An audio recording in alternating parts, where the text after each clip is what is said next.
In this scenic corner of central Pennsylvania, the clattering of Amish buggies and the rumblings of farm equipment give little indication that this now peaceful landscape was once a contested territory during the bitter struggles of the American Revolution.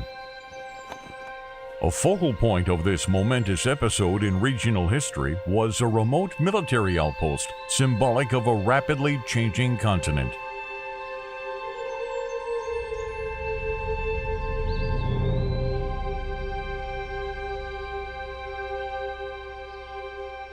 In Blair County, Pennsylvania, the V-shaped Brush Mountain and the Little Juniata River form the borders of Sinking Valley.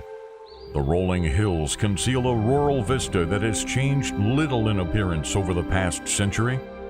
Within these woodlots and pastures were rich deposits of lead and zinc, both of which could be used for various forms of metal production by natives and colonists.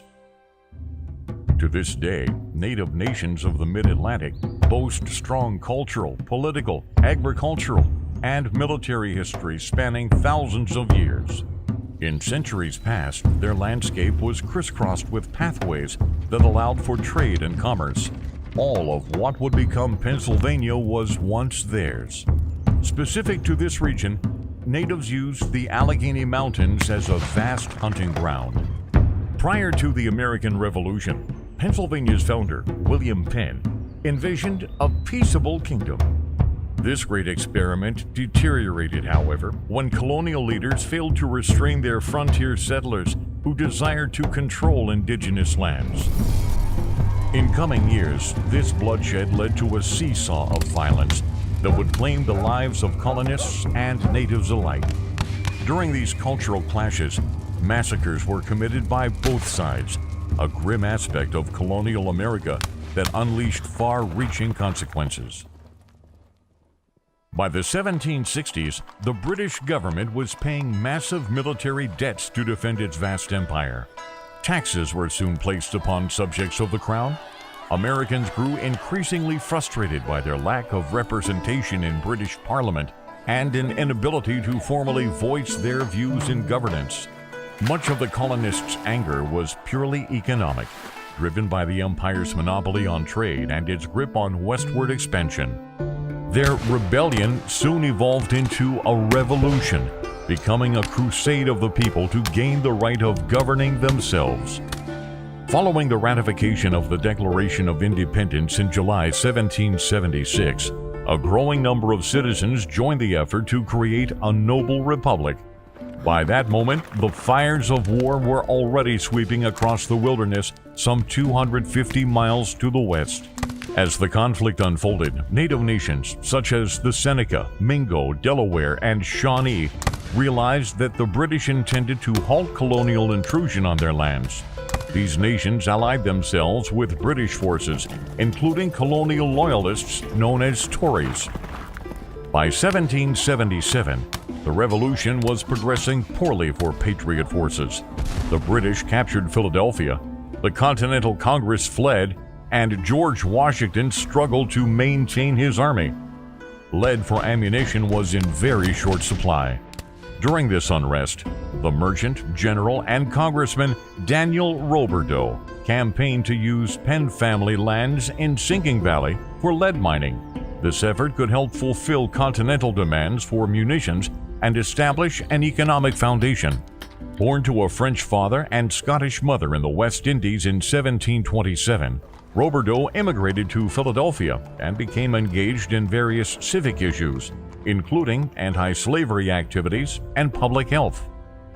He served in the Colonial Assembly, in the Pennsylvania Militia, signed the Articles of Confederation, and served at Valley Forge.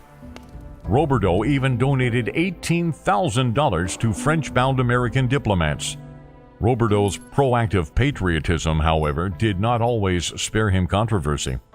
Highlighting the political divisions of the era, he became involved in the Conway Cabal, an unsuccessful effort among certain Continental leaders to replace George Washington as commander. Regardless of politics, he was inspired by the potential of national liberty. He once wrote, "If we leave peace and freedom to our children and posterity, We leave them a fortune more valuable than gold. Think of your country's good. Roberdeau embarked on that mission in April 1778. During the construction of his lead-mined fort, its walls were laid horizontally rather than vertically due to the rocky soil.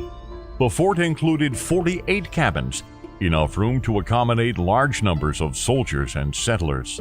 That spring, Seneca, Mingo, and Tories resisted the threats of American expansion through a series of raids. Roberdeau's officers set out with 50 men to meet the combatants, but instead discovered burned-out cabins and fleeing settlers. Although surrounding homesteads were under constant threat, natives generally did not attack fortified positions. Fort Roberdeau was never directly assaulted.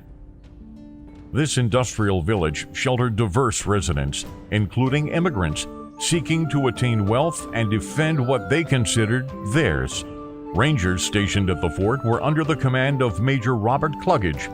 These frontiersmen scouted the region to protect settlements against native and Tory uprisings. One settler said of them, "They are remarkably stout and hardy men, many of them exceeding 6 feet in height. They are dressed in white frocks or rifle shirts and round hats.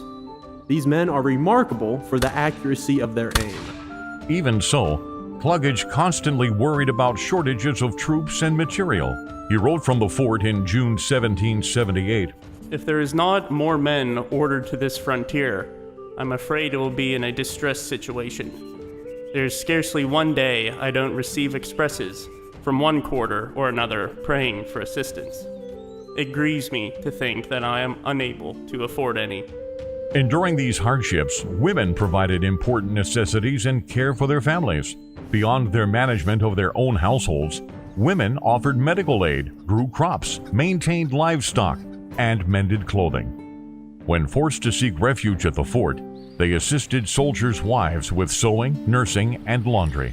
While fort life could be dull, there was always work to be done. Once the nearby lead ore was mined, workers would go through the difficult process of pounding, washing, smelting, weighing, and recording the lead prior to shipment east. Production stalled due to the rough geography and the enemy's ability to cut off supplies. While the fort collected over 3 tons of lead during the war, another 5 tons of ore sat unprocessed due to inefficient, poorly placed water wheels.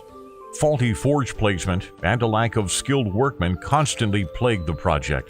Not even forced labor pressed upon a small number of British prisoners could improve the situation here. Fort Roberdeau thus closed its lead operation by 1780 after only 2 years of operation. It remained a safe haven for settlers until war's end. Despite certain challenges, Daniel Roberdeau remained involved in various governmental and commercial affairs until his death in 1795. The general's venture into central Pennsylvania did not make him rich, but foretold America's rising industrial potential. In Pennsylvania, the American Revolution had severe consequences for native populations. Frontier speculators planned to dismantle native land holdings beyond the Ohio River. The Seneca were forced into New York and Canada.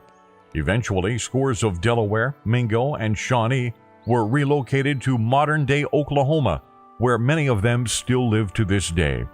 By contrast, many of those who worked at Fort Roberdeau settled in the area and made permanent residence in Sinking Valley. Several of these parcels are still owned by the descendants of original colonists. Many veterans of the fort received federal pensions for their services.